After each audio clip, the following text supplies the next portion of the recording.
Arivariva ny joma 5 ny volana janoary taogno 2020 sy 2020 fanao jeto ndraiky atsika ny anty atao agnatin'ny fotoagnany vaovao ankasitrahako anao mbola tsy misaraka amin'ny fahitalavitry MBS RSI-ko mpanajana anaraka ny vaovaontsika hatramin'ny farany. Vaovao mahakasiky ny zava-nisy teny Tanjombato Ambohipiaona ny fianakaviam-ben'ny team K25 ny teny amin'ny Tanjombato iny tamin'ity andro niany ity nionan'ireo avy any amin'ny faritry jiaby mikambana ao anatiny izany vovonagna izany satria moa dia ny fampitaona teny ireo zanaky dada sy ny mpiaradia ary mpiara-mitolona jiaby ary dia nisy ny fotoam-pivavahagna ho fanomezam-boninahitra n'Andriamanitra no ny fahatratrarana ny taogno 2020 sy 2020 vaovao ity tamin'izany fotoagna izany ihany koa moa no nisy ny fiarabana manokana an'Andriamatoa Marc Ravalomanana sy ny fianakaviany iray manontolo ary nanomezana ny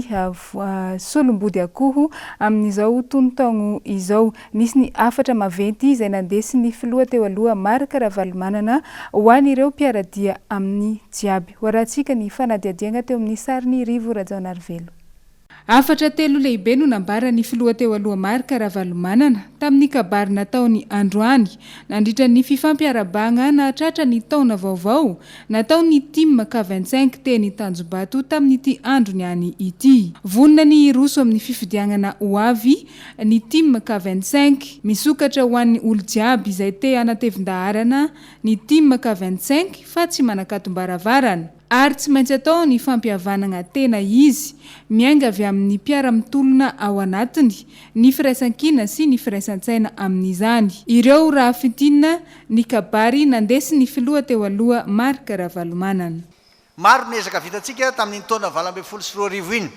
Lehibe amin'izany ny fiarahamientana avy amintsika nandritra ny fampelezan-kevitra tena niara-nientana isorako akasitrahako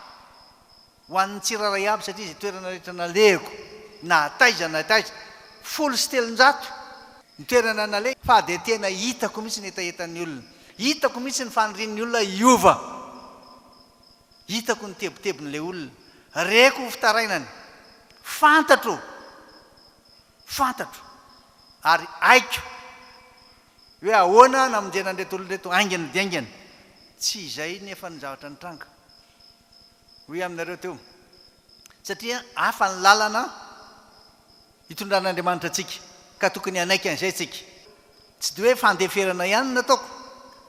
fa tena iraka ny mahazo atika na izara mamendram-panontaniana hoe aiza ny fetra rovina ny fetra ny fahandeferana tsy izaha zay raha izaha maizaha fantatro fa tena Andriamanitra mihitsy no mibaiko, Andriamanitra no mitoetra.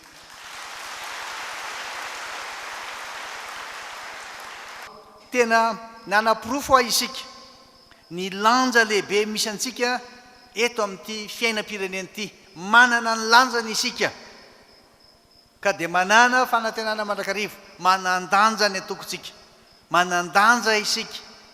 ary manana maizy azy isika satria nahoana tena mamaritra tsara ny lalana mazava isika anasoavana ny mpiarabelona, anatsarana ny farim-piainana koa dia aza matahotra ianareo fa tsy irery isika koa dia manolotra fisaorana feno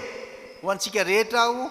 amin'ny fiarah-miasa sy ny fiarah-mientana tamin'ny taona 2020 sy 2020 iny. Misaotra an'Andriamanitra koa isika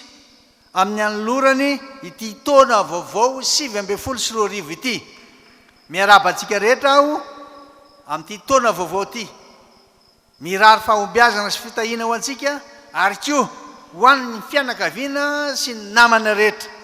Miaraba anareo izay mivady ny ankonanay,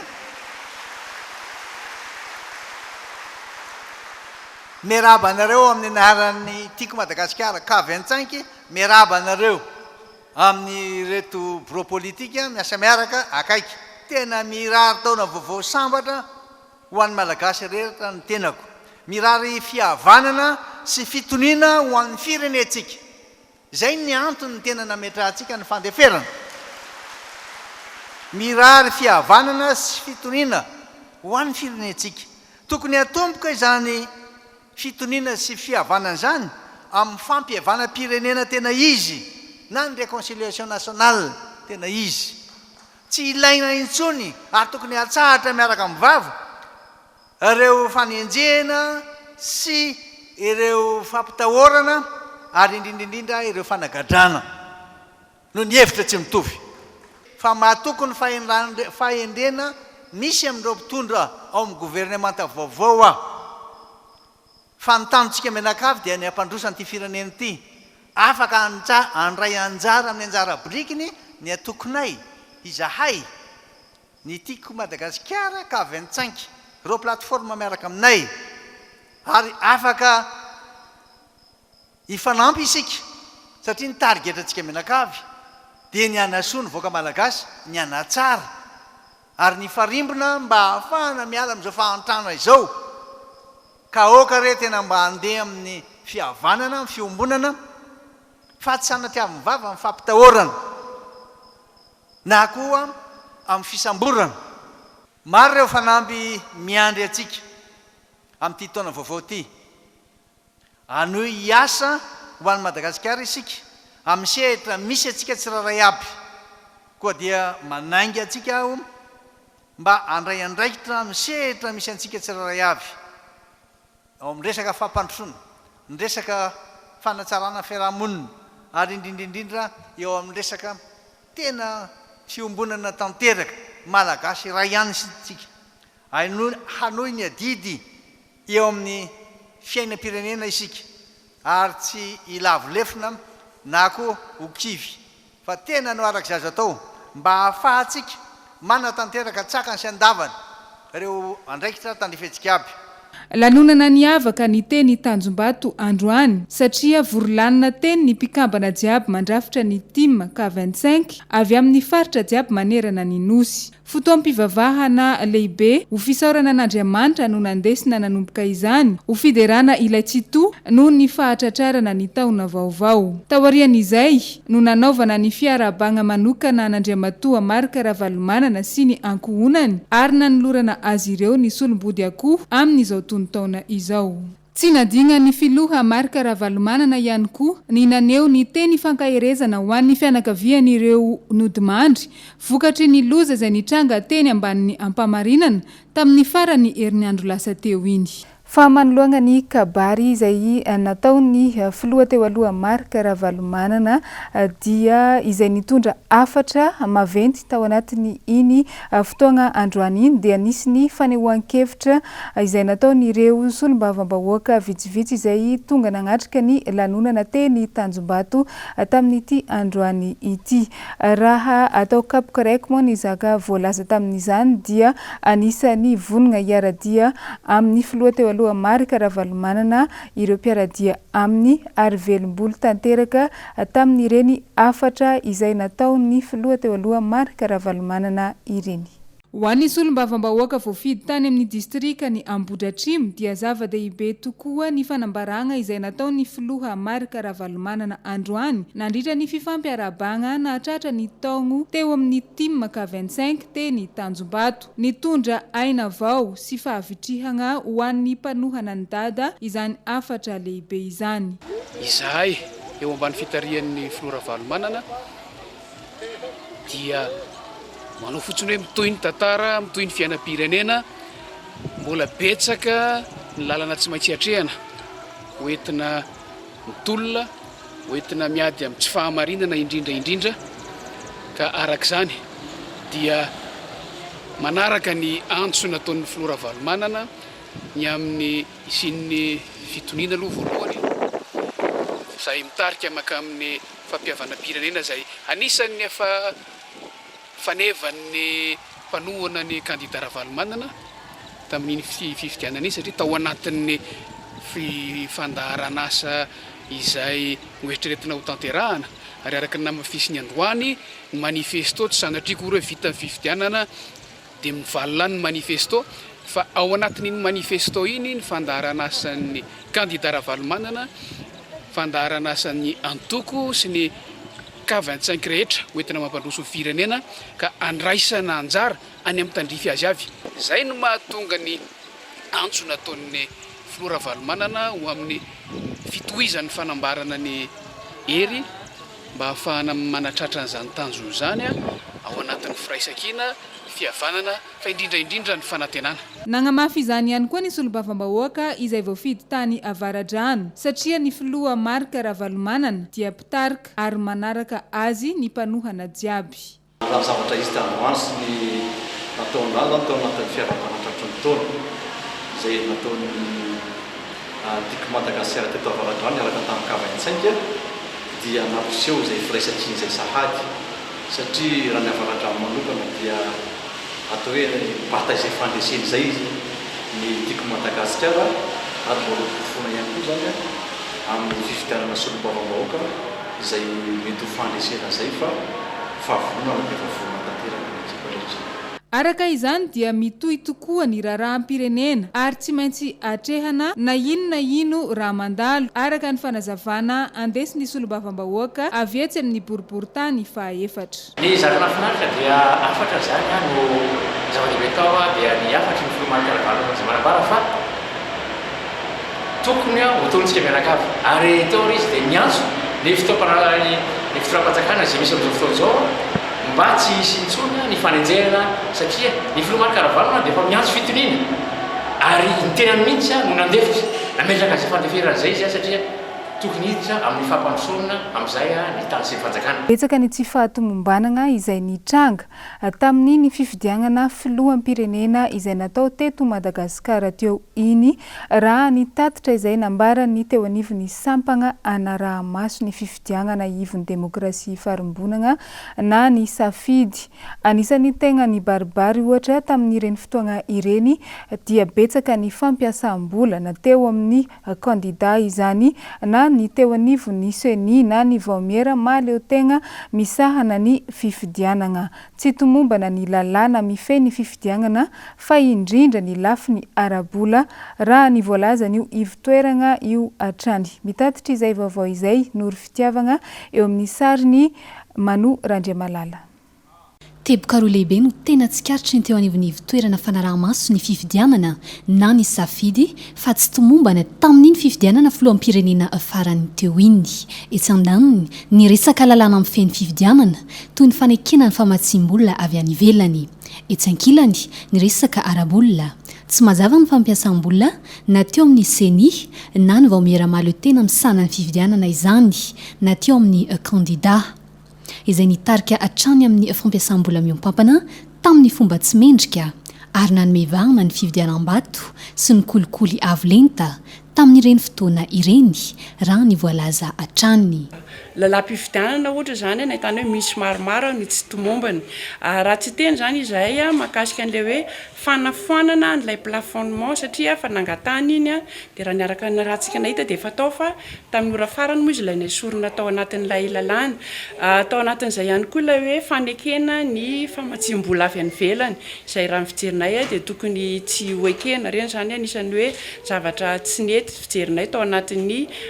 lalam-pifidianana. Fa nisy ihany koa nefa ny tsy tomombana amin'ny fijerinay raha mangarara zany dia teo amin'ny arabola ny senia dia tsy hita zay tany amin'ny tranokala ny information rehetrarehetra zany afaka hita tao afa-tsy ny arabola zay ohatrinona ohatra ny karakarana ny fifidianana dia vola viaza daholo no nanaovana an'izay. Marina moa famonjanona ho mpanarahamaso ny fifidianana fotsiny ihany ny ivotoerana safidy ary mikirakira ny lafiny teknika. Ao anatin'izany ny fanolorana tolo-kevitra anatsarana ny fomba fiasan'ny mpisehatra ahitana ny vondrona iraisam-pirenena ny firaisamonim-pirenena. Izahay zany mijanona amin'ilay fanomezana n'ilay fanaraha-maso ara-teknika. Misy indray rehefa voany mbola anao inona moa izy ilay hoe plaidoyer adisisika misimisy kokoa mba hatateraka an'ilay hoe fanatsarana ny fiainam-bahoaka zay. Fa efa miroso amin'ny fanaraha-maso ny velorano nampanantena ny filoha vaovao ny vahoaka kosa ny ivotoerana safidy amin'izao. fa tsy hijagno amin'ny fanaovana asa soa fagnampiana ny tanora fotsiny ireo tanora izay mivondrona ao amin'ny TMA na ny tanora mandray andraikitry avy ao amin'ny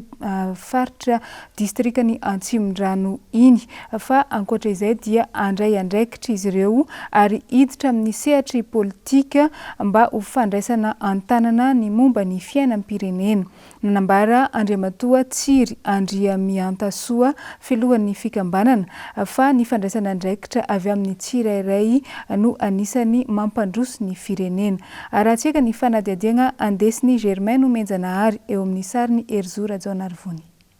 Hotohizana ny ezaka efa natomboka tamin'ny taona lasa iny ho an'ny fikambanana TMA na ny tanora mandray andraikitra ao anatin'ny distrikana Antsimondrano. Ity fikambanana ity izay fantatra teo amin'ny sehatry ny sosialy teo aloha toy ny fampianarana sy fampiofanana ireo tanora mpikambana ao aminy. Raha ny fantatra dia hiditra eo amin'ny sehatra ralindalina kokoa amin'ny fiainam-pirenena izy ireo amin'ny ity taona 2024 ity. Nanadingana be dia be ny tanora mandray andraikitra. Voalohany indrindra dia nahatsiaro fa manana andraikitra eto amin'ny firenena. Nandalo teto amin'ny firenena reny hetsika etsy-bahoaka reny anisan'ny hoe zava-dehibe taminay naneho hevitra amin'ny hoe fikambanana anay nanampy ireo député telo amin'ny fitopolo ary tao anatin'izany koa reny hetsika farany teo reny izay nitakina ny fahamarinana fa ankehitriny moa zany zao ny zava-misy dia mahatsapa zany zay hoe zao ny lalana diavin'ny firenena ary zay zany dia te hanipy sady teny amin'ny tanora rehetra amin'ny fiamina rehetra koa ny tena koa mba hijoro mandrakariva ary tsy handefitra amin'ny tsirariny eto amin'ity firenena ity fa ny eo mandrakariva ny fahamarinana indrindra ny anantsika hoe famasinana hitondra ny fanovana ho an'ny firenena. Nanamafy moa ity filohan'ny fikambanana TMA ity fa fotoana tokony ifoazan'ny malagasy sy fotoana tokony hijoroan'ny tsirairay amin'ny marina izao fotoana izao. Mila fandraisan-tanana avy amin'ny tsirairay mantsy ny fampandrosoana ny firenena ka mahatonga azy ireo ametraka paikady sy drafitra vaovao mba hijerena ny tombontsoa ambonin'ny firenena.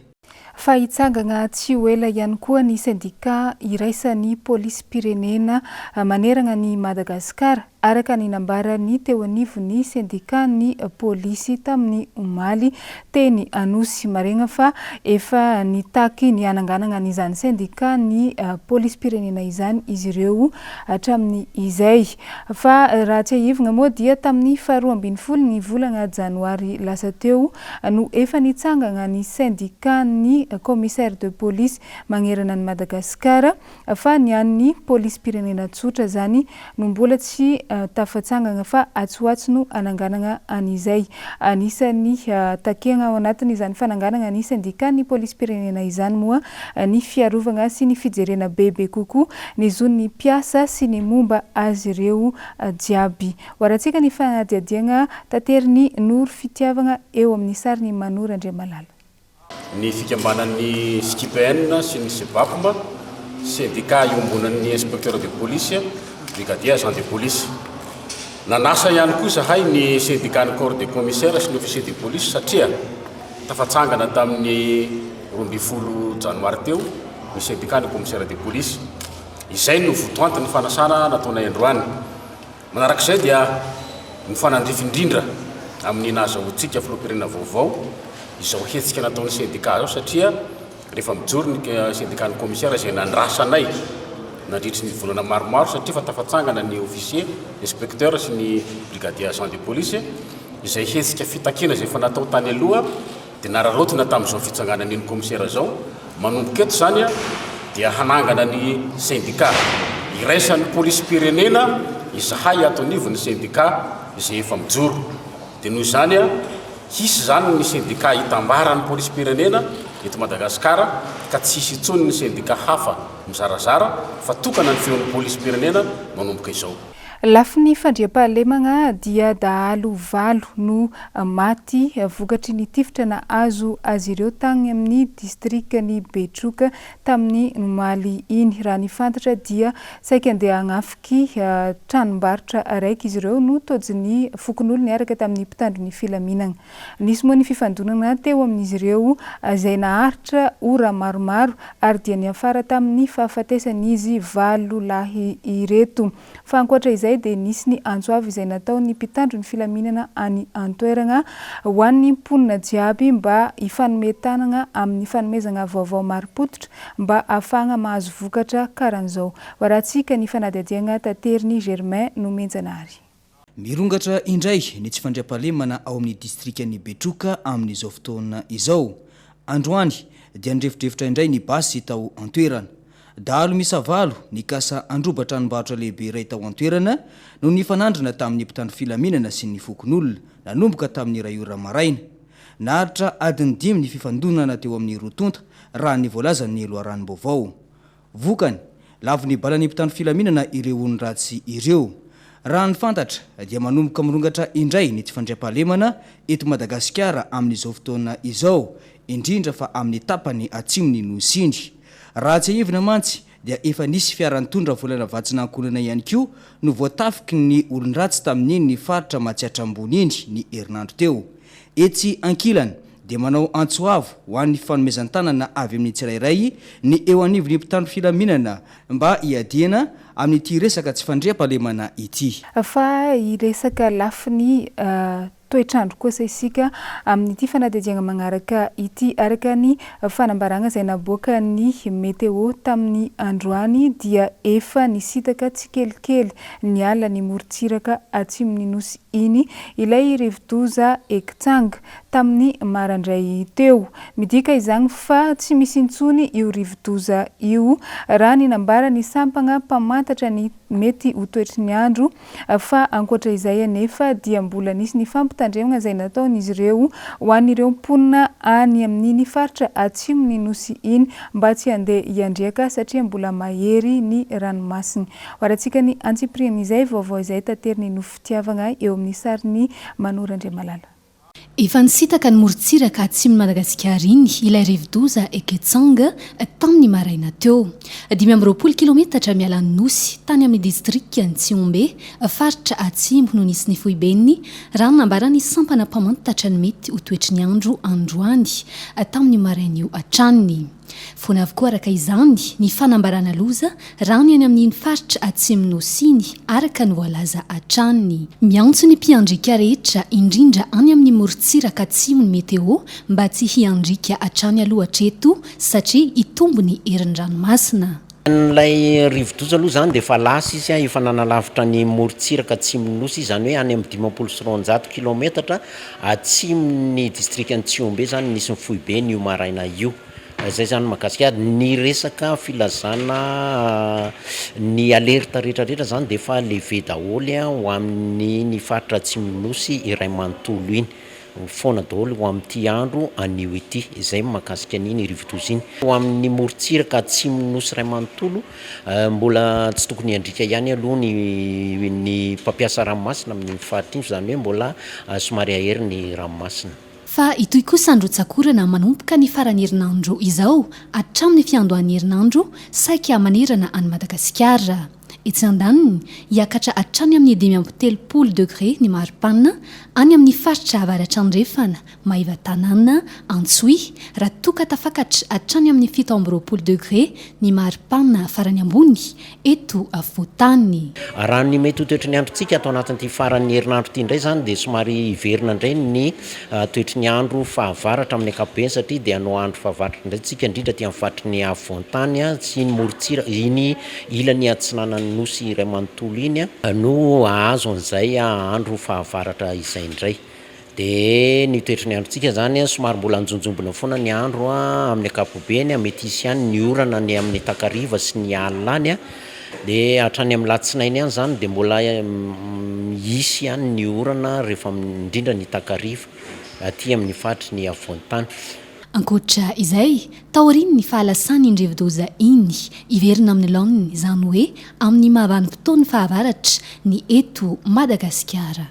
Warainao kosa manomboko amaray sabotsy ao amin'ny onjapeo MBS maridrefy 5 teboka 4 sy ao amin'ny radio mada maridrefy 1 teboka 8 manomboko amaray sabotsy zateo ny fandaharagna izay mitondra ny agnarana hoe rima anarabe fandaharagna ho an'ny tanora izy io izay mivohy ny kolotsaigna an-tanan-dehibe ahitana ny mozika rap ny roots ny R&B ary ny reggae i psycho sy arja tanora anisan'ny fantatra eo amin'ny tontolo ny kolotsaigna an-tanan-dehibe no anatontosa ny fandaharagna ny sabotsy manombotomboko amin'ny 5 heures arivariva iny ary ny fandaharagna no andeha manomboka maray ary misy ny famerenagna na ny rediffusion izany amin'ny robia manomboko amin'ny 2 folakandro iny hoaratsika ny fampafataragna misimisy kokoa momba an'izay kaizakaiza eto amin'ny MBS TV anao ampafantatra anao ny kolotsaina an-tanan-dehibe rima anarabe no renesinao eo amin'ny MBS radio sy radio mada kopy anao zay rima anarabe fandaharana ampafatarana anao ny kolotsain'ny lalana dia ampafatarana anao ihany koa ny mpanakanto vaovao ampisongadinana ny tanora moa zany sy ny kolotsainy renesinao eto amin'ny MBS radio 5 teboka 4 sy ny radio mada 100.8 FM oui azadrino ary isaky ny asabotsy amin'ny 5 ora hariva dia ny famerenana ny larbi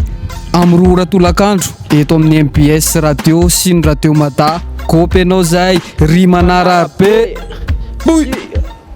magnambara sahady moa ireny fa mbola maro ny fanatsaragna sy ny fandaharagna maro isan-karazany izay omanigna ho antsika mpankafy jiaby any an-tokantrano any mifaragna hatreo ihany koa moa ny vaovaontsika tamin'ity arivariva ity ankasitrainanao nagnaraka izany hatramin'ny farany mametraka ny veloma mandrapitafa ho amintsika jiaby indray ny tenako samby tsara tompoko la